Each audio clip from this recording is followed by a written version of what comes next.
Bonjour, je suis le docteur Gérard Bersan et dans le cadre de nos petites vidéos en médecine fonctionnelle et anti-âge, nous allons aborder la supplémentation en commençant par des suppléments qui sont souvent donnés, à savoir les probiotiques. Alors c'est quoi un probiotique?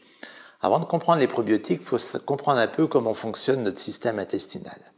Notre système intestinal, c'est une masse barrière qui fait à peu près 2,5 microns, formée de cellules intestinales qu'on appelle les entérocytes, qui doit faire le tri entre des nutriments, des toxiques, des produits facilitateurs, etc. C'est en fait une barrière importante entre tout notre environnement extérieur et notre milieu clos intérieur. Alors je vais prendre les similitudes avec une frontière, avec une douane. Il y a tellement d'éléments extérieurs qui doivent arriver, qui arrivent par le système intestinal et qui doivent être triés pour entrer dans le corps, que nos pauvres douaniers, que sont les entérocytes, ne peuvent pas faire tout le travail. Donc nous avons un problème de présentation, de transport, de conditionnement des nutriments avant d'arriver à la barrière entérocyte. Ce transport, conditionnement, etc., tout ça c'est fait par des probiotiques. Ce sont des familles bactériennes qui travaillent en amont de nos entérocytes pour faciliter tout ce travail de passage du milieu extérieur au milieu intérieur. Ces familles bactériennes sont très nombreuses. On estime qu'il y a à peu près 1000 familles bactériennes différentes qui présentent 10 puissance 15 cellules, soit des centaines de milliards de cellules au niveau de votre organisme. Chacun de nous possède à peu près 2 kilos de bactéries intestinales dans notre corps, c'est-à-dire qu'on a 2 à 10 fois plus de bactéries dans notre corps qu'on a de nos propres cellules. Vous voyez l'importance de ce système de tri.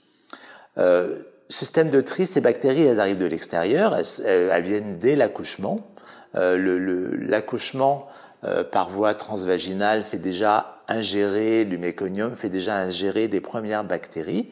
C'est pour ça qu'on sait également que les bébés qui naissent par césarienne ont notamment moins de défense immunitaire que les bébés nés par voie basse, tout simplement parce qu'ils ont moins ces bactéries qui vont servir à faire le tri au niveau intestinal.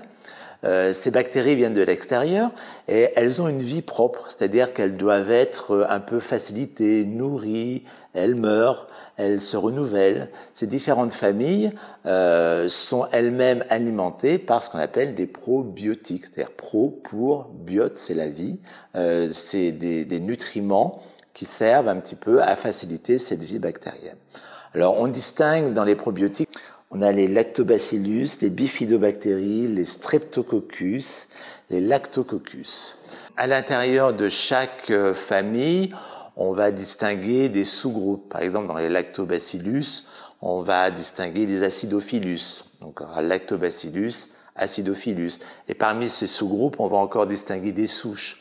C'est pour ça que quand on caractérise un probiotique, on va dire par exemple LA201, ça veut dire Lactobacillus acidophilus de souche 201. Alors, ces probiotiques et ces bactéries nous sont très spécifiques. Elles nous sont plus spécifiques que notre empreinte digitale. C'est pour ça que c'est très difficile de déterminer en fait un bactériogramme ou un génome même de toutes nos bactéries intestinales. Ça se fait dans la recherche, c'est très lourd, c'est très long, et en plus ça varie tout le temps.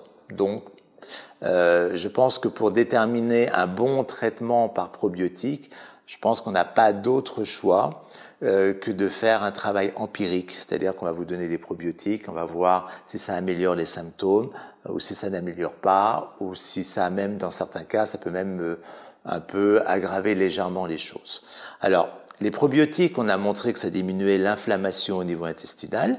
Il y a quelques maladies qui sont améliorées déjà par les traitements probiotiques, comme certaines maladies intestinales, le Crohn, la RCH, le diabète, l'obésité, certains cancers, certaines maladies immunitaires et des nombreuses maladies neuropsychiatriques.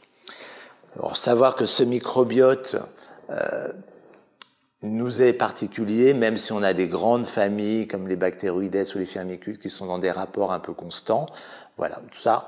Bon, Ce qu'il faut retenir un peu de ces probiotiques, c'est que c'est absolument indispensable au bon fonctionnement de notre métabolisme, que c'est très complexe, qu'il vaut mieux à la limite les tester par méthode empirique, c'est-à-dire que si votre médecin arrive à déterminer un peu quels sont vos principaux symptômes qui peuvent relever d'une dysbiose, c'est-à-dire d'un dysfonctionnement ou d'un déséquilibre de ces familles bactériennes, eh bien, il va falloir essayer certains probiotiques et puis voir ceux qui vous réussissent le mieux.